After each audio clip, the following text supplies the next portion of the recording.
Chacun a besoin de faire son chemin parce que chacun est dans un contexte qui lui est spécifique. Vous avez les gens qui ne connaissent rien de la maladie d'Alzheimer. Et là, ils sont vraiment très perdus. Ils ont tendance à chercher de la documentation et c'est une approche très théorique. Il y a les autres qui, au contraire, ils ont eu grand-père, grand-mère et bon, donc ils ont une expérience, mais souvent une expérience qui est tragique parce que c'est une expérience qui remonte à quelques années d'ici, où il n'y avait pas tout ce qu'on a mis en place à l'heure actuelle pour essayer d'aider les malades et les familles.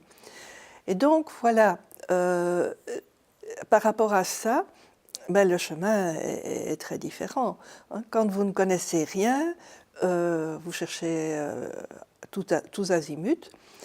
Et parfois, il y a des gens qui veulent trouver vraiment eux-mêmes les réponses à la situation.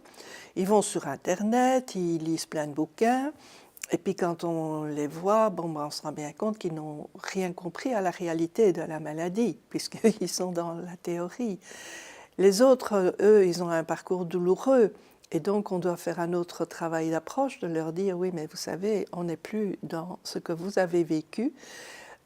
N'ayez pas peur aussi d'être concerné par la maladie, parce que quand vous avez dans votre famille plusieurs personnes qui sont atteintes, on se dit, bon, ben, c'est héréditaire, donc on doit les rassurer par rapport à ça. Et il faut surtout d'abord que les personnes s'expriment, et à partir de leur vécu, leur façon de ressentir ce qui leur arrive, y aller tout doucement pour qu'elles puissent cheminer. Mais tout de suite, leur donner des lignes qui sont de l'espoir et on n'est pas dans une situation si dramatique. Parce que c'est souvent d'abord ça qui est ressenti, que ce soit quand on n'y connaît rien et que ce soit quand on a eu l'expérience. C'est catastrophe, qu'est-ce qui m'arrive?